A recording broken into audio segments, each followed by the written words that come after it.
בשם השם נעשה ונצליח. לילה טוב, שלום רב לכם צופים יקרים, מאזינים יקרים בארץ בעולם.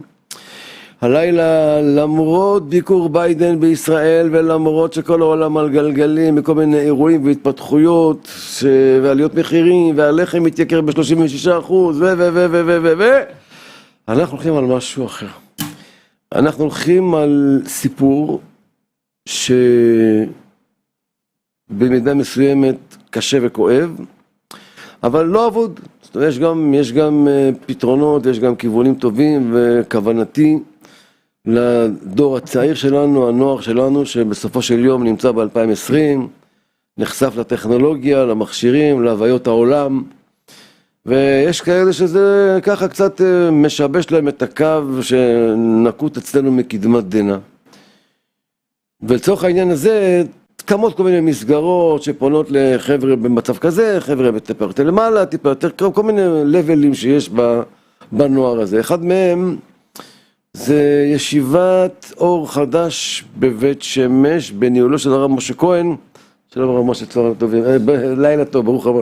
אני רגיל בצהריים, ברדיו להגיד צהריים טובים, ברוך הבא, מה שלומכם? תודה רבה, לילה טוב לך, למאזינים. איתנו גם יעקב ריגר, הוא בוגר. אהלן יעקב, מה העניינים? ברוך השם, מה שלומך? הוא לא רק בוגר, יעקב הוא גם היום מורה בתוך המסגרת החינוכית הזאת, ולא תאמינו, גם נגן בגיטרה. אז לא הצלחנו לארגן משהו שהגיטרה תהיה כאן ותתחבר לכל החיווט ונשמע אותו גם, אבל אולי עוד יבוא היום, מתנת תלמד עוד שיר 2 של יגאל בשן וכאלה. בכל אופן בואו נלך רגע לעניין, והעניין הוא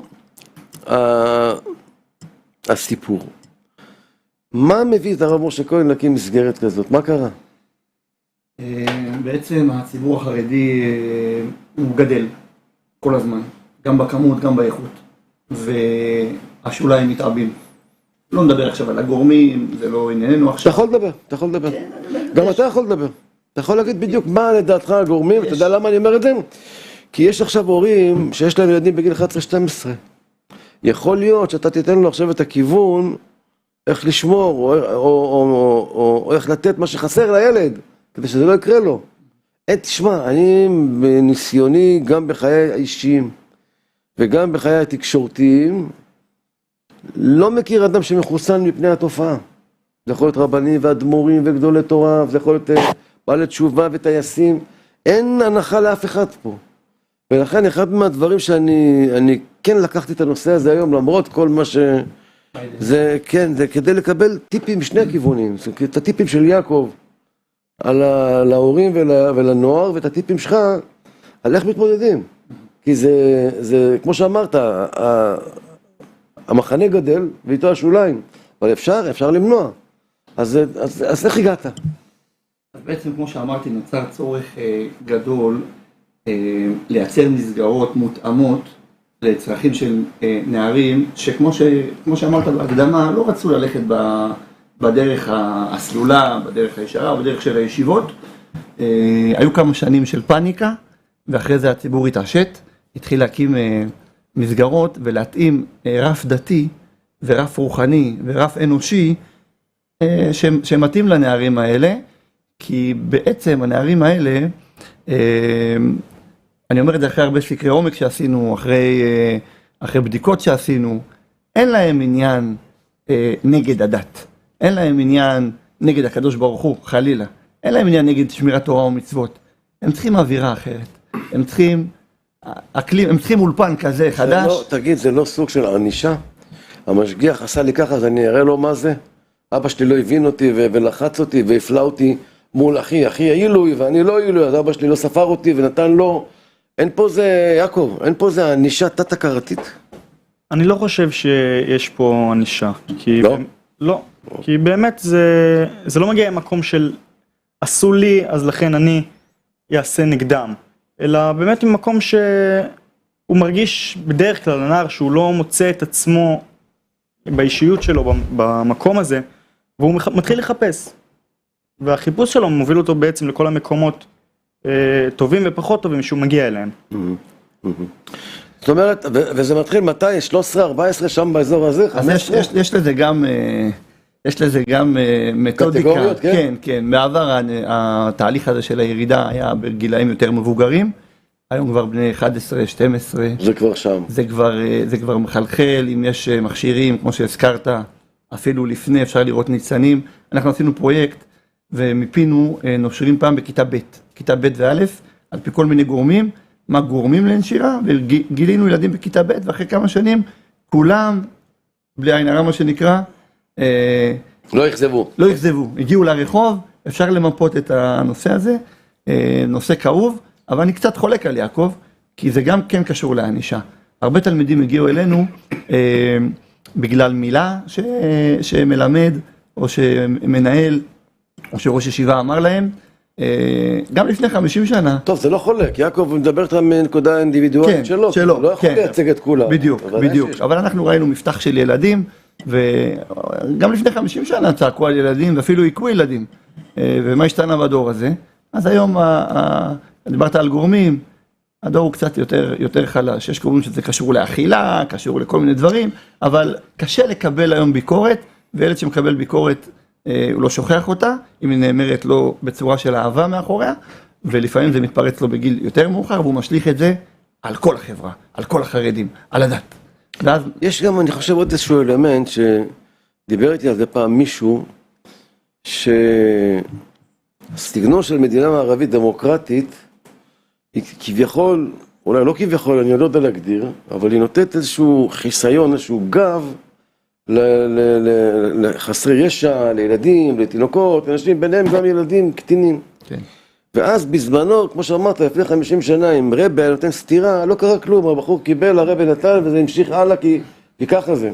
היום ילד בן 10, 11, אבל אבא שלו, אם אתה זז, אני מזמין לך משטרה עכשיו, ואבא יודע שאם הוא מזמין לו, הוא בהרחקה תקופה מסוימת מהבית, זה משפיע על כל האחים הקטנים והגדולים, היום הוא נכנס להיסטריה, זאת אומרת, יש פה כמה גורמים, לפעמים גם, לא רק הסביבה שמקלה בזה, לפעמים גם אח, שלא מתכוון להשפיע על הקטן, אבל הוא בלי כוונה. הוא רואה אותו עם הבגדים, הגופייה, חסיים קצרות, עם הסמארטפון, עם אופנוע, עם זה, הוא אומר, אני צריך להיות ככה גם כן. אז יש הרבה מרכיבים של למה. המון גורמים. אבל השאלה המרכזית היא, איך? מה עושים? כן, איך מטפלים? מה עושים? אז לפני שיעקב יגיד את דברו, אנחנו יצרנו איזושהי מסגרת, שבעצם יצרנו גבולות של הכלה, ובתוך המסגרת הזאת, אנחנו מגיעים מעמדה לא שיפוטית. זאת אומרת, אתה יכול לבוא עם המכנסיים שאתה רוצה, עם החולצה שאתה רוצה, זה אתה עוד מכיל. עם הדיבור שאתה רוצה. כללות, ניבולי פה? לא יהיה, כי זה לא קשור לדת. זה קשור לאנושיות שהיא משותפת לכל העולם. לא יהיה, ומי שיעשה, ידע שעל דרך ארץ, כן, על בן אדם, על כבוד עצמי, אנחנו לא נבליג. והם יודעים לזהות את זה הנערים, והם יודעים להתעלות במקום הזה, על דת, בשנים האלה, אנחנו עוצמים עיניים, לא הביט אבן ביעקב, ויעקב לא מאכזב. אנחנו רואים תהליך בגיל 17.5, 18, המוח קצת משתנה, ההורמונים מתחלפים. זאת אומרת, הם מגיעים, באיזה שכבת גיל הם מגיעים לאור חדש? אז הם מגיעים מגיל 14, 13.5, עד י"ב, עד 18. זה מסלול אחד? זה מסלול... ואחר כך לאן הם הולכים? אחר כך כל אחד לדרכו, הכוונה, יש כאלה שמתאימים לישיבה, והם חוזרים לישיבות, והם אפילו שואלים אותי איזה הכשר אני אוכל בבית. יש כאלה צבא ויש כאלה יורדים. ויש כאלה שהולכים לצבא ליחידות דתיות, כמעט ואין יורדים. מעל 95% הם חוזרים... אתה אומר מי שיורד ירד כבר בתנתיות. הם חוזרים לרצף הדתי. כמעט ולא חוזרים לכובע וחליפה, אבל חוזרים לתפילות, חוזרים לחיבור אמיתי, קצת ברסלב, קצת חב"ד, הם חוזרים לכל מיני דברים שטוב להם. מדבר אליך ברסלב, יעקב, חב"ד, זה מדבר אליך? כן, קודם כל אני מגיע ממשפחה חסידית, במקור מהבית, וכן, זה החיבור הקטן הזה שיש, גם עוד מרגישים אותו במהלך השנים שכן אנחנו זזים ימינה ושמאלה לחפש את המקום, כן יש מקומות שיש בהם עדיין חיבור, שאנחנו מרגישים שהוא... כמו למשל, תן לי דוגמה. אצלי לדוגמה זה היה לימוד תנ"ך, שאני גם בזמן שאני לא הייתי כל כך דתי, תמיד היה לי זה דבר שאני נהנה ממנו, אני אוהב אותו, תמיד היה לי קצת זמן ביום שאני לומד תנ"ך, שאני נהנה מזה. אם יש את הנקודת חיבור הזאת, בין אם זה ברסלב או חב"ד ובין אם זה... ולמה התחברת לתנ"ך? זה התחיל מאיזה מקום, לא? אבא, רבי, מה? אני למדתי בתלמוד תורה בשיטת, מה שנקרא שיטת זילברמן, שזה עובד על שינון, לשנן ולזכור, וזה דבר שמאוד נכנס בי, אני מאוד קשור לזה, מאוד נהנה מזה.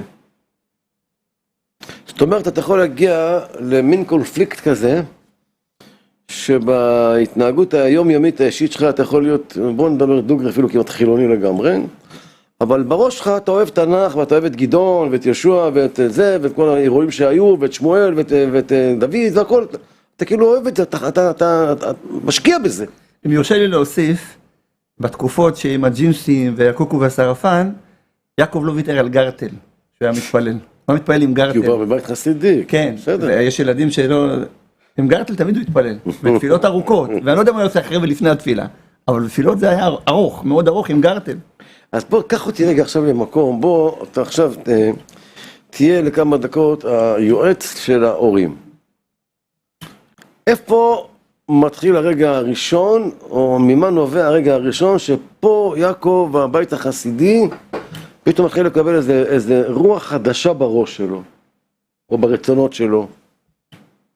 אני חושב, קודם כל כל אחד מגיע, לפחות לדעתי, מגיע לנקודה שבו הוא מרגיש שיש לו התנגשות כלשהי בין הרצונות שלו, בין התהליך הגדילה הרגיל של נער. שזה איזה גיל בערך? זה בין גיל 13 לגיל 15 בדרך כלל. שמתחיל להיות שוב קונפליקט כזה בין הדת מצד אחד כן דתי וכן אוהב את הדת, אין משהו נגד. מצד שני זה... כוח מושך אותך. בדיוק, יש כוח חיצוני. לא, דווקא זה תחתון. לא רציתי להגיד. הרחוב נמצא כיום הרבה פעמים גם בתוך הבית, עם כל המכשירים, כל הטכנולוגיה שיש היום. ולפעמים, והנער מגיע למקום שהוא מרגיש לא קשור לפעמים שפתאום אבא, אמא, אתה מתחילים להרגיש שזה מתחיל להתנגש. אולי בקטנה, אבל זה מתחיל. איפה זה מתחיל? בדרך כלל זה מתחיל בעניין של התפילות, של לקום בבוקר לתפילה. אז אמא אומרת, ינקלה, יעקב, קום לתפילה. מה אתה אומר לה? רוצה לישון. וההורים, בדרך כלל האבא נורא לוחץ שכן, שימשיך, שיקום, איך זה לפספס תפילה. אז שם זה מתחיל, הנקודה הזאת בדרך כלל של השבירה, שפתאום, הוא לא קם לתפילה, זה דבר שהוא נורא, כאילו קצת נורא והיום, כאילו. מהמקום שלו זה מובן, אתה יודע, הוא לא נמצא באיפה שאתה נמצא, הוא במקום שלו כבר מקובע שזה ככה, זה לא, זה מובן. אתה אבל בא עם מקום חדש, אתה כאילו אומר, מה הוא רוצה ממני, עזוב אותי. תן לישון. כן, תן לישון. תן לישון. פה זה ההתנגשות הראשונה. כן. ואז מה, איך זה מתחיל להתגלגל עליו? וכל אחד באמת בדרך שלו, כמה זמן שלוקח לו, חלק מחפשים את עצמם בתוך המגזרים של הדת, בין אם זה ללכת מהעולם החרדי לעולם הדתי-לאומי, למה שנקרא נוער גבעות, יש הרבה שהולכים, ויש כאלה שישר... למה? כי זה נותן להם אקשן, זה ממלא אותם, זה נותן להם תחושה של שליחות, שאני... כן, ומצד שלי הם עדיין קשורים לדת בדבר הזה. ויש כאלה ברגע שכאילו זה הכל או כלום. אם אני לא יכול להיות האידיאל של הדתי, של היהודי הדתי, אז אין לי מה לעשות שום דבר. אם אני לא שווה בגלל שאני לא קם לתפילת שחרית, אז אני גם לא שווה למרות שאני שומר שבת, ואני לא שווה למרות שאני מניח תפילין. אז למה? אז אתה אומר, אז עזוב אותי, רד ממני, תוריד את הכל וזהו. אם אני לא חשוב בעיניך, כשאני שומר שבת, כשאני מניח תפילין, אז אני לא אעשה כלום. אז למה שבמצב כזה הוא יבוא אליך? הוא גילה את העולם עכשיו, הוא יכול לחגוג, הוא יכול להרביץ גרס, הוא יכול לשמוע מוזיקה. הם עושים. מה הוא צריך אותך בכלל? כן, אז בעצם, ככה הקדוש ברוך הוא טבע, שכל אדם באשר הוא מחפש משמעות לחייו. גם לעבריינים, לראשי משפחות פשע, הם רוצים בזה משמעות במה שהם עושים. והוא רוצה לעשות משהו. אז אם אני לא אלמד תורה, אז אני אעשה בגרות. אם לא בגרות, אני אעשה צבא. אני אהיה נער גבעות. אני אהיה נער גבעות. ילד אידיאל. אני אהיה משהו, כן. לא משנה מה, אני אהיה משהו. ואז הם מגיעים אלינו. כמו שאמרתי, למקום למה אתה הגעת אליו? הרי מצאת את הנישה שלך, ואתה עכשיו עושה מה שאתה רוצה, ההורים שלך כבר התייאשו. זה לא ממש, אני ספציפית, אני נורא חיפשתי, אני נדדתי בין מקומות, בין מגזרים, עברתי המון... מה, תספר לי, מה איזה מגזרים היית? הייתי בגבעות, הייתי בדתי לאומי, הייתי חסיד, באילת. הייתי באילת בישיבה, ואני נורא נדדתי. ובשלב מסוים... אתה לא מאשים אף אחד בכל מסע הנדודים, אף אחד לא אשם. זה בעיקר טעויות שלי שעשיתי במהלך השנים האלה. הוא נדיר, זה סיפור נדיר. תראה, הוא היום מורה ומחנך. הוא נדיר היום. הוא עושה דרך, אבל תשאל אותו אם הוא האשים בדרך. זה מה ששאלתי אותו. בגיל 16 האשמת? בגיל 16 האשמתי, היה לי נקודה שבה נשבר לי העניין של האמון. לא היה לי אמון, לא רציתי להיקשר לבני אדם. וזה אחת הסיבות שגם נדדתי. לא רציתי להיקשר למקום כלשהו, למרות שכן רציתי להיות חלק ממשהו, לא רציתי להיקשר לאנשים. אז זה רק מחדד את השאלה שלי עוד יותר, איך עם מצב כזה אתה מגיע לפה? אני כן רציתי להצליח לעשות, אז זה היה בגרויות, העניין של הבגרויות. ולא קיבלו אותי לכל מיני מקומות. ואתה נותן בגרויות? כן. אוקיי. כן. והגעתי לתיכון לרב משה לשיחה איתו. לא קיבלתי אותך. לא קיבל אותי. למה לא קיבלת אותו? בלי כאילו... בפשטות הוא הגיע שהוא מבושל מה שנקרא. הכיתה כבר רצה כמה שנים. חשבתי שזה לא יתאים. שמור, שיש לו פיגור במתמטיקה, פיזיקה, אנגלית. גם. וחשבתי שהוא צריך לנסות מקום שונה. הפניתי אותו למקום טוב, לא זרקתי אותו. הפניתי אותו למקום לא פחות טוב. המקום ההוא לא קיבל אותו, ואז הוא חזר אליי, ואז למעשה ככה אמרנו, תקופת ניסיון. אתה טרבל מייקר עם מובנה. הרב משה אמר לי, תראה בינתיים בוא תהיה אצלנו עד חנוכה, בינתיים נחפש לך מקום שתוכל ללכת אליו. בן כמה היית אז? בן 16. כן, צעיר. ועד חנוכה זה נמשך... עד היום. כבר כמה שנים. כן. יעקב הוא מיוחד. רגע, תן לי, אני מנסה, אתה רואה שאני חופר. כן. ובגרויות עשית בסוף? עשיתי בגרויות. במה? בגרות מלאה. הכל. מה ש... כן. ציונים כאילו... ציונים, הוא גאון. אין לזה גאון. אוקיי. אם הוא מחליט משהו... זהו, רק צריך את ה... אבל אז היה לי את ההחלטה שזה הכל או כלום, אני לא מצליח קצת, אז עד עכשיו הכל בא בקלות. מה שלא הצלחתי קצת... אבל איך הוא עשה את הבגרויות? הוא לא מספר לך שהוא ישב על עדן החלון למעלה, ואני הייתי זורק לו ספרים. אתה מבין? איתו זה היה, הוא לא היה שגרתי. כאילו הרב עזר לך לעבוד עליהם? הוא היה על העצים, הוא היה על הסלעים. הוא עזר לך לעבוד עליהם? מהעניין שלא לחצו עלינו לשבת במבנה של כיתה. כלומר, אם היה לי יותר קל ללמוד כשאני יושב על עדן החלון, אז אני יושב על עדן החלון, לא קרה כלום. כל עוד זה לא מגיע למקום שזה מסוכן, שוב. אבל בדרך כלל. רגע, בן כמה אתה היום? כיום אני בן 18. 18.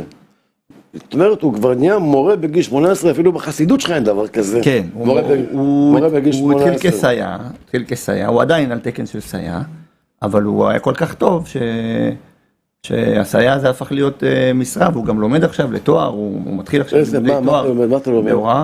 אני לומד מה שנקרא גם לתעודת תורה כרגע. אחרי זה אני מקווה להמשיך. אתה היום עסוק, פול טיים אתה עסוק? אני כל הזמן... אין לך זמן לכלום, רק לימודים ועבודה ויצירתיות. מהתיכון. כל הזמן אני מתעסק, גם כשיש חופש, לכאורה, בבית אני מגיע, כבר קשה בלי. זה כל כך משפחה שקשה בלי, שבועיים אני אומר, אני לא יכול לא לראות אותם. הם באמת מרגישים משפחה לך, הבחורים? קודם כל זה משפחה חד משמעית. דבר שני, אני לא עברתי את התהליך שהוא עבר, אוקיי? אני באתי במסגרות אחרות, במקומות אחרים. ואני מאמין שאחד כמוהו, שהיה שם, שווה כמו 20 כמוני. זאת אומרת, מה שהוא נותן להם, הקשר והחיבור שיש לו עם הנערים, קשה מאוד לייצר ולמצוא דבר כזה. אז שראינו שהוא מתאים להוראה, חטפנו אותו. וכמו שהוא אמר, הוא מגיע בחופש, והוא עושה איתם. זאת אומרת, שאתה יושב עם אחד הבחורים, אתה עוזר נגיד במתמטיקה או בכל מקצוע אחר, אתה בין לבין גם נותן לו את מה שחסר מהכוונה הרגשית, ואתה מבין את המקום שלו עם כל ההתמודדות, ועם ההורים והמשפחה, ואולי אפילו פצעים מהעבר, אתה יודע, אתה מבין אותו. אני הייתי ממש עכשיו במקום הזה, שהייתי פה תלמיד, ועברתי דברים, ויותר הבנה של... איפה התחברת לגיטרה? לגיטרה אני לפני, כשהייתי ממש בתחילת כיתה ט' החלטתי היו לי כמה חברים שניגנו והחלטתי שאני רוצה לנגן, אז ניגנתי, פשוט. למדת לבד? למדתי לבד. אקורדים והכל, הכל לבד? אקורדים, סולמות אני מסתבך קצת, אבל... הוא מנגן מעולה. ואנחנו כל בוקר מנגנים, זה הבוקר טוב שלנו. חייבים לפתוח את הבוקר. אנחנו פותחים את הבוקר אצלי, אני גם מנגן. מה אתה מנגן? אני פרקשן, טופים. פרקשן? כן, תופף. יש לך את כל הסט של הפרקשן? יש לי סט גדול, כן, וזה במשרד. במשרד כמעט ואין שולחנות, יש תופים. צריך ללכת בין התופים. יש לכם גם זמרים בישיבה משהו? זמרים, בוודאי, הוא גם אחד מהם. כן? יש לנו קליפ שהוצאנו. עלה אלפי צפיות, יש לקליפ הזה. אז היית נותן, היינו שפרים אותו, נתתם לו את זה כבר? אנחנו בדעת שבא, כן. נשתדל. בהפסקה יש לנו קליפ שעשינו, וחבר'ה מנגנים. אז איפה אתה מקבל את הג'וק להקים מקום? זה עוד לא הבנתי. אתה חי באיזה עולם? עד שהקמת את המסגרת? אברך, מהמניין? אברך בכולל ליטאי, מיינסטרים, מה שנקרא.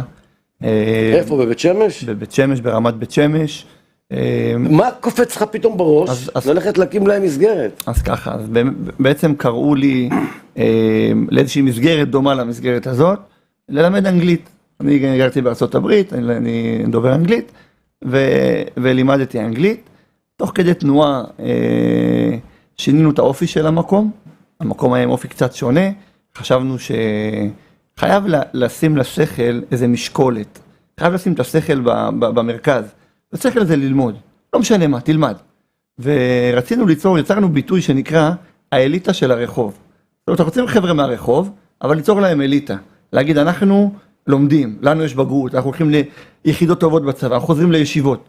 וכמו שאתה אומר, הג'וק הזה הוא לא קרה בן לילה, זה תהליך מאוד ארוך, מאוד מייגע, שיש בו עליות וירידות, וצריך עירייה, וצריך במשרד החינוך וכו', עד שהגענו למצב שיש סמל מוסד, והמקום... כמה בחורים יש לכם שם? בערך 60 בחורים. 60? המקום גודל כל הזמן. וואו. כן, המקום גודל כל הזמן. זה גם פנימייה? לא, לא. העניין הוא שהם מגיעים בבוקר, אקסטרנים? לומדים, אנחנו דואגים להם לעבודות לאחרי צהריים, רובם עובדים, רובם ככולם עובדים, עד הלילה, ב10 בלילה, העיניים כבר נעצמות, אין כוח לעשות שטויות. אז כולם גרים בבית שמש בעצם? בית שמש, כן. כל ה-60 זה בית שמש? כולם בית שמש, כולם משפחות חרדיות. וואו. כולם משפחות חרדיות, כולם בית שמש, וזה היה הרעיון, לעשות להם... אבל מאיפה יש לך כסף להחזיק את כל זה? אז זה בית ספר רשמי של משרד החינוך. תביא להם ארוחת צהריים שם? ארוחת צהריים, ארוחת בוקר. נו, רק האמת, תתקרב ל-36%. ברמה, ארוחת בוקר, ארוחת צהריים ברמה. אתה, מה האוכל? תספר מה האוכל. הרבנית, אשתו של הרב משה, כל יום מבשלת בעצמה את האוכל, ארוחת צהריים. שיהיה, אומרת, מה שיש לילדים שלה, זה מה שיהיה לנו. זה הכל. כן, אשתי באמת מתאבדת עליהם, מה שנקרא, ארוחות ברמה, גם ארוחת בוקר ברמה. מאיפה אתה מממן את ההוצאות? זה חתיכת סיפור. אני לא נוסע לחול, אני לא אוסף כסף, אני לא מתעסק עם הדברים האלה. רק משרד החינוך? משרד החינוך, ויש לנו עמותה שתומכת בנו, שהיא מה שנקרא הגב הכלכלי שלנו. אני ברוך השם לא מתעסק עם הדברים האלה, אני מבקש ומקבל. ביום שאני אצטרך ללכת לבקש כסף, אני אחזור לכולל. אני לא מתעסק עם הדברים האלה, וגם לא... אני לא יודע לעשות את זה. בואו נעשה הפסקה קטנה עכשיו, ואנחנו נגיד ליעקב תודה רבה, למרות שיש לי עוד המון לדבר איתך, אבל לפחות הגדרת לנו.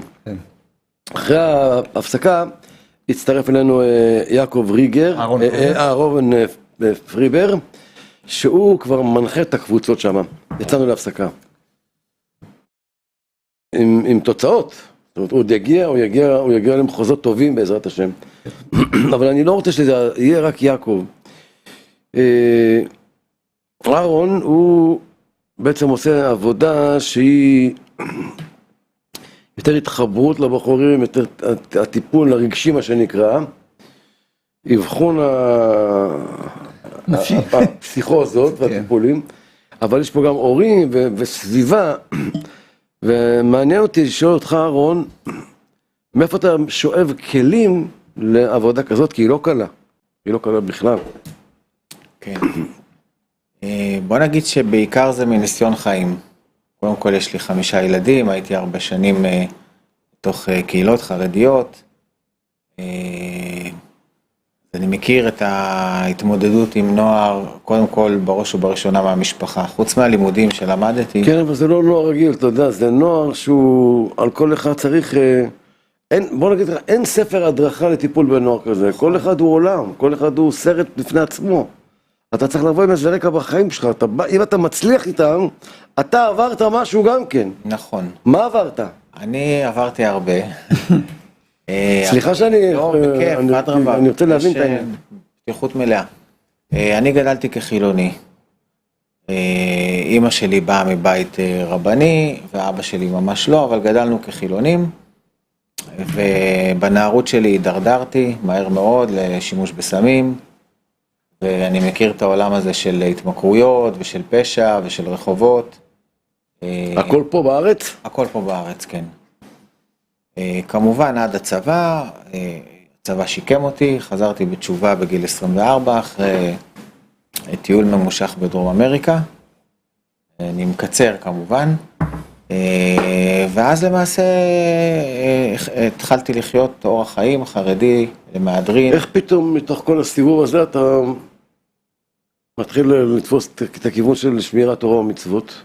הסובה שבעת ממה? מהחיים החילוניים בעיקר הובילו אותי, כמו שמשה אמר מקודם, האדם מחפש משמעות, אז חיפשתי משמעות לכל התוהו הזה של החיים שלי. ומצאתי את זה בתורה. בן כמה היית? בן 23. עוד לא נשוי. לא. חזרתי בתשובה, שנה התחלתי לשמור תורה ומצוות, ואז התחתנתי. תודה, התחלנו...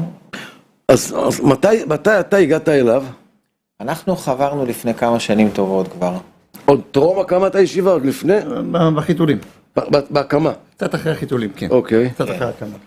ואני ראיתי את המפעל הקדוש הזה של רבי משה, זה מאוד דיבר אליי. אתה גם גר בבית שמש? לא, אני ירושלמי. אתה עושה כל יום ירושלים בית שמש? אם צריך. כמעט, כן. אם צריך. אני בא לשם תקופות, סדנאות, אנחנו עושים, יושבים בקבוצות. אני מאוד מתחבר לקו של רבי משה, של קודם כל לדבר עם הילדים בגובה העיניים, בפתיחות, בכנות, לתת להם לשחרר את מה שיש להם, להוציא עם אוזן מאוד מכילה ולא שיפוטית. אבל למה שהוא ישמע לך? איך אתה עושה? אני מבין אותו. שהוא ישמע לך. אני כמו המעשה של האינדיק, של רבי נחמן, שירד מתחת לשולחן. עם התרנגול? עם התרנגול, והצליח לגעת בנער, כי הוא דיבר איתו כפי שהוא, זה מה שאתה עושה, זה מה שאתה עושה. זה מה שאני עושה. אוקיי. בגדול, ככותרת. אז זה אפשר להגיד שההורים לא יכולים לעשות את זה. לא, אולי חלק קטן. כמעט ולא. צריך לאמן אותם. כמעט ולא. לא, אין מה לאמן אותם, כי הילד גם לא יאמין להם שהם... נכון. אבל כשהוא בא מהצד, אז זאת אומרת, כרגע כל מה שאתה אומר לי עכשיו, אתה עוד לא נותן טיפ להורים. אתה אומר לי איך אתה עושה את זה בעבודה ישירה איתם. נכון, כן. יופי. לדבר איתם בשפה שלהם, בסלנגים שלהם, לספר להם סיפורים שאתה עברת דומים למה שהם עוברים, אז זה מחבר אותם, זה כן. לא מרגישים מאוימים. כן, כן. נפתח להם הלב, לדבר, לשתף, להקשיב גם. איפה מגיעה הנקודה שרבי משה, שבתוך כל המכלול הזה, פתאום יהיה לו, אתה יודע מה, בוא נגדיר את זה ככה, יהיה לו כיף ללמוד גמרא 10 דקות, לא יום, 10 דקות, אבל הוא אומר, וואלה, זה היה כיף, 10 דקות האלה, החברות הזה, או הרב הזה, או השיעור הזה, או אפילו ה-MP ששמעתי, לא יודע, אבל שפתאום נהיה לו כיף כזה. איפה הנקודה הזאת? זו שאלה טובה. השאלה הכי קשה, נכון? זו שאלה טובה, במקום שיש לנער רווחה נפשית, במקום שהוא מרגיש שאתה לא כופה אותו, אתה לא אוכף אותו, אתה לא מחייב אותו, אתה לא לומד כי צריך, כי יש פה איזה איזה דמות שמסתכלת עליך, כי אנחנו לומדים גמרא אצלנו, יש לימוד גמרא. לא. הוא חווייתי. אני יודע, הוא אני דיברתי חווייתי. על 10 דקות של הפנן. כן, של הפנן. שהוא מרגיש שזה בא ממקום, הוא אח שלי. זה היה, אני לומד עם אח שלי. אז עם אח שלי אפשר גם לצחוק, אפשר לנגן, אפשר להסתלבט, אפשר גם ללמוד גמרא. מהמקום הזה. אם זה ממקום של תלמד גמרא כי צריך, כי אם לא... לא יעבוד, לא יעבוד. תגיד לי, כמה שנים המקום הזה קיים? שנה עשירית, אנחנו נכנסים לשנה אז יש לך עשירית. כבר בוגרים שהתחתנו. בוגרים שהתחתנו. ספר לי על בוגרים שהתחתנו. על חתונות. אז זה הדבר על שבעיניי הכי מתחתנים. מרגש. הכי מרגש לראות ילדים שלנו איך אומרים, הפרטים חסויים. איפה הם היו בכיתה? בקרקעית. כן, עזוב, נו. כן, מתחת בקרקעית, והם יושבים, והם בחופה וקידושין, בהפרדה, כולם, בלי יוצא מן הכלל, עם ילדים מתוקים, ומחנכים את הילדים שלהם בדרך של תורה ומצוות, ילדים שהיו חיילי שבת, ויושבים איתם, מדריכים אותם, מדברים איתם, גם בגובה העיניים. אני אומנם לא אומר שזאת הציפייה והדרישה, אבל שהוא היום הוא אברך כולל פר אקסלנס כל היום. כן, יש לי בחור בישיבה, הוא טיפה מבוגר, בחור בישיבה, שאי אפשר לדבר איתו, הוא לא עונה. הוא עונה רק מ-9 עד 9:20. הוא לומד כל אם יש משהו חשוב לדבר, אם לא, אז הוא מקצר את השיחה, ואם הוא בא בשבת... עכשיו תאר לי חתונה, תאר לי משהו... אז קודם כל אני עם דמעות כל החופה, אני בדמעות, אני לא יכול, אני לא מתפקד. זה שמחה אחרת, זה אושר, זה אושר עילאי, החבר'ה, רק מי זר לא יבין זאת, רק מי שהיה שם מבין את זה. אני יודע שהשאלות שלי מאוד קשות. כן, מאוד, אני יודע, אבל נניח שעכשיו אחד הבוגרים שלך התחזק והוא מתחתן עם בחורה צולית. כן. עכשיו לא מתאים לו שיבואו לנו חולצות אדומות, והחבר'ה ישימו כולם חולצה לבנה בשבילו, ויבואו ויתנו את השור בשבילו. אני חושב אם לא יצויר. יש שיח מכבד, זה חבר'ה, בואו, בשביל הכבוד שלי, בואו, אז הם יכבדו. כן. כל דבר, זה לא משנה חולצות אדומות, ירוקות, אם השיח מכבד, והשיח הוא מכבד, אז אין שום בעיה. בדרך כלל הם לא ירצו בחורה צולית שתסתכל עליו. אחד הביא אותה. אז על האחד הזה קיבלת תשובה. עכשיו, תאר לי את השמחה ואת הרחבת הריקודים. הם רוקדים בסגנון של הטרנסים והגוף מתפזר, או ממש מעגלים באורה? הם רוקדים בהתפרצות טבעית של שילוב של בחורי ישיבה ולה פמיליה ואוהדי בית"ר ובית משוגעים וניגונים וטופים עד הבוקר, כי כולם רוצים את זה. כל מי שבמעגל הראשון, השני, השלישי, כל מי שהוא עוד לא שם וכן שם, שהם רואים את זה, חתונה זה הרי זה האירוע הכי מחבר שיש. כשהם רואים את הטקס, לכולם זה עושה משהו. שאלה קשה לאהרון. אתה יודע, שיחות איתך זה השתפכות נפש. זה מספר, אבא שלי עשה לי ככה, ואמא שלי חולה, והוא, אבא שלו אלכוהוליסט, וזה עשו לו ככה, וזה קרה לו ככה, וחלק יש להם התנהלות של אקט של ענישה, אם היא סמויה או גלויה, ויש כאלה שהם סתם רוצים תשומת לב בצורה קיצונית, אז הם עושים דברים שעושים לך קעקוע ענק כזה פה בין העיניים, כדי שיראו אותו, או גרעה על כל הראש. אבל כשאתה נכנס איתם פנימה לחיים, אתה אומר לו, למשל, איזה אישה אתה רוצה? מה הוא עונה לך? מה הם עונים לך? איזה בחורה אתה רוצה? תראה, קודם כל, כשאדם בא אליי, נגיד באופן פרטני, כשאני יושב לשיחות, אז זה לא שאלה שאני שואל, כי יש עוד הרבה שכבות לקלף. אבל הוא לא אומר? יכול לעלות מצב, יש לי בחור, נגיד בחור ממש טוב, ליטאי, שלומד כל היום תורה, 3 סדרים, והגיע אליי בגלל כל מיני מקרים שהוא עבר, אז יצא לנו באמת לדבר על איזה סוג של שידוך הוא רוצה, אז הוא אומר לך, כן, אני רוצה אישה מודרנית, שנראית טוב, מחוברת לעולם, לא צולניקית כמו שאתה אמרת, או... הוא גם לא רוצה אחת שכאילו פרקה עול, שהוא לא יכול לסמוך עליה. גם את זה הוא לא ירצה, מה נפרע, הוא רואה מה קורה. הם לא רוצים כמוהם. בדיוק, למה שאלתי את זה? אוקיי. כי הוא יודע איפה הוא נמצא, והוא לא רוצה כמוהו. הוא רוצה את המשהו שירים אותו, שיעטוף אותו, שיבנה אותו, ואז השאלה, למה אתה חושב שתתקבל? יש מציאות, המציאות מראה, כמו שאמרתי, 17, 18, 19, הם עוברים איזשהו שינוי פאזה, די, אני כבר שבע, כמו שהוא אמר, אני שבע במה שעשיתי, אני רוצה את הקדוש ברוך הוא במינונים מותאמים, בקפסולות מותאמות, ולא נכון לא לקבל מישהי כמוהו, אבל הם כן מחפשים, והם כן הולכים למסגרות, אם זה למכינות וישיבות, ומוצאים להם בחורות טובות. בואו נלך לשלב הבא שלנו ברעיון הזה. המגע עם ההורים, הטאץ' עם ההורים. זה בעצם נקודה, זה יושב על נקודה מדממת. זה מורכב. פצע פתוח, לב פתוח, מדמם, בכי, קרייסס, שואה. אני לא סתם משתמש במילה הזאת. שואה זה הכל. שואה זה שילד מתחיל, ככה ההורים רואים? שילד מתחיל לרדת מהדרך בבית חרדי, זה הרגשה של שואה. אתה אוכל עם זה, אתה יושן עם זה, אתה קם עם זה, אתה פשוט, ואז עוברים כמה תהליכים בדרך. יש הורים שלוקחים את זה למקום הקיצוני ומקצינים את ההתנהגות שלהם. באיזה אופן, כאילו ניתוק ניתוק, ויש לי חבר'ה שישנו ברכבים נטושים וברחובות ובספסלים, ועזרנו לחבר'ה לצאת לדירות, וחבר'ה לא אכלו ולא שתו וניסו לפגוע בעצמם, היה. אבל מה שאני ורבי אהרון עשינו, בעצם, אחרי כמה שנים של ניסיון, של המון מקרים, של המון חומר שאספנו, יצרנו סדנה שנקראת אל הנער הזה.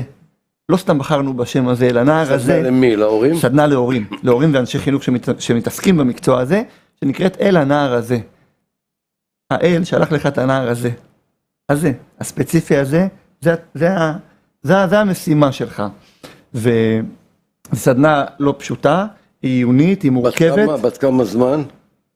או כמה מפגשים? 10 שיעורים, כן, 5 מפגשים, שבהם בעצם מתחילים את כל המתודיקה, את כל התורה מההתחלה, איפה הוא נמצא בכלל. לא פורצים ויכוחים סוערים שם עם ההורים? כן, אנחנו לא מפחדים ויכוח, ויכוח זה דבר טוב, כן?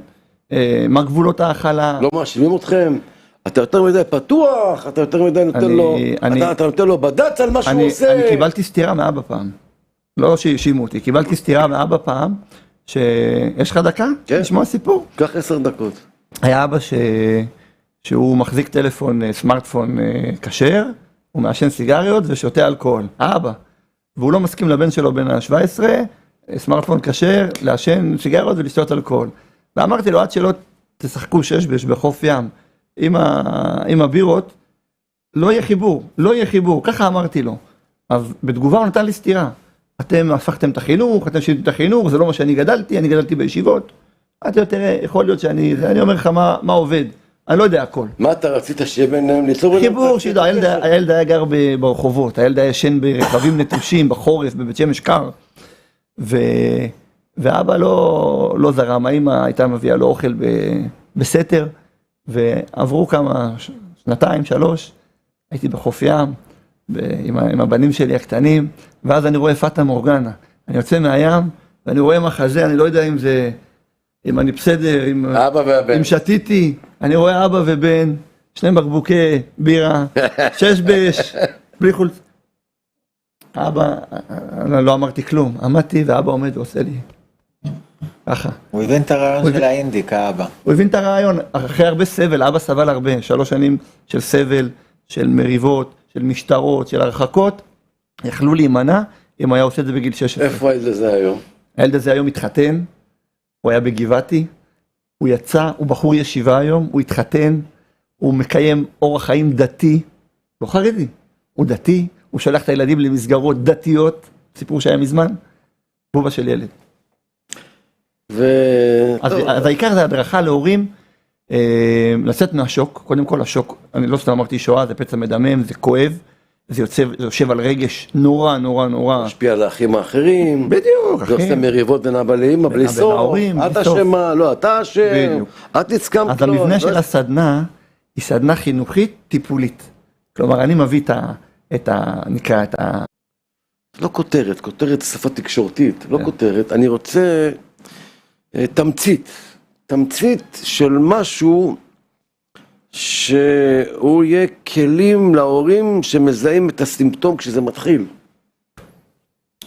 הוא עכשיו לא קם לתפילה, או פתאום מתחיל בתספורת טיפה ככה, פתאום הוא לא רוצה חולצה לבנה כזאת, הוא רוצה לבנה של טריקו כזה, אתה יודע, סופרמן. כן. אני יכול להגיד לך במשפט אחד, שלדעתי הוא מסכם את הכל. הילד שלך לא צריך להיות נמדד לפי רמת הדתיות שלו. זאת אומרת, האהבה לילד, זו לא ההתניה. תגיד דרך ארץ, תגיד מוסריות, תגיד ערכים, מצוין. אבל לא, המדידה הזאת של ילדים לפי רמת הדתיות מאוד מאוד נפוצה, בעיקר אצל משפחות של בעלי תשובה, אבל לא רק. וזה למעשה הזעקה שמקודם כיוונת את יעקב לדבר עליה, הרבה פעמים כאילו, מה, האהבה מותנית בכמה שעות אני משקיע בגמרא, או כמה אני לומד, אז אם זו ההתניה, אז אני אמרוד בה בכוח. זאת אומרת, המרד הזה שדיברת עליו, אז הילד שלך לא נמדד לפי... אז מה הם אמורים לעשות? אבל יש פה חרדות, יש פה חרדות על הילדים הקטנים, פתאום עם סמארטפון עד 5 בבוקר, הקטנים מסתכלים עליו, ואבא לא יודע מה לעשות. כאילו, איך מתחילים לבלוע את הסיפור הזה? כשהורה מחובר למה שהוא עושה, ראיתי את זה בהרבה בתים, כשהורים משרים לחץ דתי וכבר מתחילה הנשירה הזאת רק הולכת וגדלה. אחד מדביק את השני? כן. כשהורים אומרים, אוקיי, אני כהורה, אני כאבא, אני כאמא, אני אעשה את מה שאני צריך לעשות, אתחבר לציוויים שלי, אעשה אותם באהבה, וקצת תעלים עין וקצת שחרר, אז הילדים לא יחוו צורך כאילו לפרוק או לגמרי. לא, הרב משה, לא להגיד לילדים למשל, תשמעו, יעקב עובר עכשיו איזה קטע קצת מסובך, ואנחנו צריכים לתמוך בו ולעזור לו, לא להסתכל עליו בעין לא טובה, גם לא ללמוד ממנו, כי זה כן לעשות. כל דבר שמייצר שיח, ילדים אחים, בני 5, 6, 7. כל דבר שמייצר שיח, ואפשר לדבר עם כל אדם ברמה שלו. גיל 3, גיל 7, גיל 10, גיל 100. כל אחד ברמתו. שנוצר מקרה כזה, לא להגיב בפניקה, כמו שרבי אהרון ציין, לא בפניקה, לא באלימות, לא בכעס. זה בלתי נשלט. נכון, בהתחלה זה בלתי נשלט. א', שיעברו לסדנה ויקבלו כלים. איך בא עם סדנה שלכם? אנחנו נפרסם. לא, אני שתשימו על המסך את המספר, תן לי איך יוצרים איתכם קשר. 058 058 766 766 1311 1311, זה מספר של מי זה? של הרב משה כהן. כן. אוקיי, אני אומר אותו עוד פעם, 058 766 1311, שימו את זה בבקשה למסך, אלה שרוצים להתייעץ, לבוא לסדנאות להורים, כן. לא יודע, לראות את המקום של הילדים שלהם, יש לך מקום, אתם מקבלים עוד, יש לכם עוד מקום? נדבר על זה. כמעט לא. נשבור את הקירות. אנחנו שומרים את הקירות. כמעט שלא. כן. כמו שאמרתי, כשיוצאים מההלם, כשיוצאים מהשוק, ליצור שיח על הדבר הזה, לדבר גם עם הנער עצמו, מה שהוא עובר. רבי אהרון ציין בעלי תשובה. לבעלי תשובה יש המון ידע וניסיון מהחיים שלהם, שהם יכולים לשתף אותו במינונים. אבל עם הילד... מצד שני, הוא גם בעל תשובה, גם אני. בעל תשובה בגלל שהוא ראה את הכל, יש לו יותר חרדות על הילד. הוא חרדתי שזה לא יגיע, הוא לא יגיע לשם. נכון. אדם שלא מכיר כלום, הוא לא יודע עכשיו מה זה קוק פרסי, הוא לא יודע מה זה. הוא לא יודע מה זה. וכשאתה רואה את הילד מתחיל, אתה אומר, רגע, עכשיו הוא כבר פה, הופה, עכשיו הוא כבר פה, אז הוא נכנס לחרדות, ומזה נובעת ההתנהגות שלפעמים גם יוצרת את הטעויות. זאת אומרת, זה סערה רגשית מטורפת שאתה צריך לדעת איך לאזן אותה. זה, אני מאמין שזה כן עושים בסדנה. בלי ספק. זאת הנקודה. זה סערה רגשית, וכמו שאמרתי, זה יותר מזה, זה שואה. רק צריך לקבל כלים. איך מתמודדים? אני אגיד לכם לקראת סיום את החלק המקצועי שאני רואה. טוב. אחר כך תחתמו לי הוראת קבע, שתכם בחוץ 20 אגורות לחודש. תראה, אני טוען, אני אתן פה 5 דקות ברשותכם, שאפשר לבנות עליהם עוד 4 סדנאות, שלמות של 10, אני רק יורה את התמצית הגרעינית. אחת הבעיות הקשות של ההורים, גם בתחילת התהליך, גם בהמשך, ובעיקר שלא מצליחים, זה האשמה עצמית. אבא מאשים את אמא, אמא מאשימה את אבא, או היא אומרת לו, אני אשמה, אני מטומטמת, אני אשמה. ואבא אומר, לא, אם היינו עושים ככה וככה, והלך הילד, ואתה, כן? הלוואי כך, זה בדרך כלל את אשמה. כן, אני אמרתי, ווילי עליק. כן, עכשיו הנקודה, וזה גם באליטות הכי גבוהות של האדמו"רים והראשי ישיבות, ויש כאלה מלא. אני טוען שזה משהו שמימי. שאסור לאנשים להעניש את עצמם. זה אם תיקחו את זה ותבנו על זה, אפשר, מה זאת אומרת? יש לי ראיה. כתוב בגמרא שחזקיהו המלך לא רצה להתחתן, כי הוא ראה ברוח הקודש שיהיה לו בנים רשעים. כן. השם שולח את הנביא ישעיה ואומר לו, צווה לביתך כי מחר אתה מת. מה זאת אומרת? יש לך תפקיד, מה זה? אומר לו, אבל אני ראיתי שיהיה לי בנים רשעים. אומר לו, מה אתה מתערב בחשבונות שמיים? בעד כף מה אכפת לך אתה?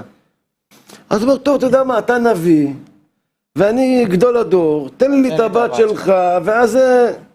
ובכל זאת מה יצא? מנשה. הוא אשם? הוא לא רצה, הוא צם, הוא כמעט מת בגלל זה.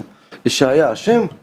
זאת אומרת, יש פה לפעמים מימד של גזירת עליון, לא יודע אם זה בגלגולים, מהדור הזה, מהדורות הקודמים, לפני... אנחנו לא יודעים. יש מקרים שזה חייב לבוא עליך, וכי רק אתה תדע לטפל בזה. כי אתה נבחרת לדבר הזה שהוא תיקון גדול בדור. זה לא קשור אם אתה ספרדי, או אשכנזי, אם אתה בעל תשובה, או אתה חרדי, אם אתה אדמו"ר, או אתה ראשי.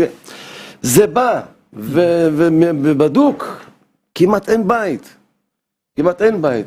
ברגע שההורים מבינים, לפני הכל, first of all, אני לא אשם, יש לו כבר מקום להתחיל להירגע. למה הוא בהיסטריה? וואי, אני עשיתי טעות ועכשיו הוא ילך למקום שאני הייתי והוא יתחיל לגוע בזה והוא יראה את זה ויעשה את זה והלך לי על הילד ועכשיו הדמיון עובד ופחדים וחרדות אבל ברגע שאתה אומר תירגע, אתה לא אשם, אתה רק שליח לעזור לו.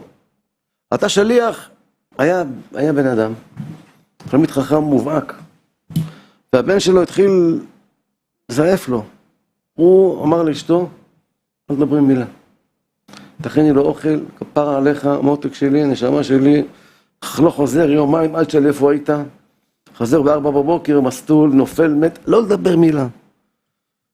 והילד רואה ככה, אז הוא משתדל לא לפגוע, אבל הוא לא יכול, כי הוא נגרר, והוא... יום אחד עכשיו, אבא תמיד היה חוזר בתפילה בשבת ב-11. אין לו מניין חסידים כזה, ב-11. שבת אחת הוא התפלל מניין אחר שגומרים ב-10. הוא מגיע ב-10, מריח בחדר של הבן שלו, ריח של סיגריות. הבן אדם ישן לו בשבת בבית, הוא היה בטוח עוד שעה בבא. מה עשה הבן אדם? אתה יודע, תעצומות נפש, הרי לא יודע מי יכול לעשות דבר כזה. הלך, הכין לו קפה והורגע, אומר לו, זה בא טוב עם קפה. כן, כן. את הדברים שהרב אומר, אני שמעתי בגדולי ישראל. כן? כן, שמעתי ממש בגדולי ישראל. זה בא לי בראש. זו תקופה שהם אנוסים, זו תקופה שאין להם דעת, לוקחים להם את הדעת. עוד סיפור אחד לסיום, וזה ייתן לכם גם כן עוד כלים, והשם יזכה אותי, שאני גם מתמודדתי עם זה, זה לא שאין כאילו... יש צדיק אחד שהוא צדיק גדול, צדיק נסתר.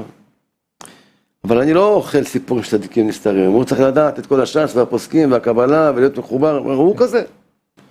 הוא תוניסאי והוא צמח בעולם של תורה מחוץ לארץ, בן אדם שלא מהדור, כאילו בעבודת השם שלו.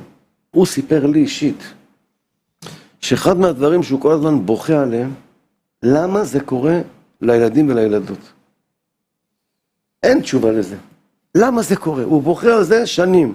הוא אומר לי לילה אחד, בליל שבת, הוא נרדם, והוא מרגיש שכאילו הוא יוצא מהגוף שלו, כמו מוות קליני כזה. זה משהו כמו בהקיץ. והוא עולה למעלה, והוא מגיע למקום שהוא יודע, פה ייתנו לי תשובה. ואז אומרים לו, מה אתה רוצה? מה השאלה שלך? אז הוא אמר, למה הבנים והבנות בדור הזה ככה נופלים?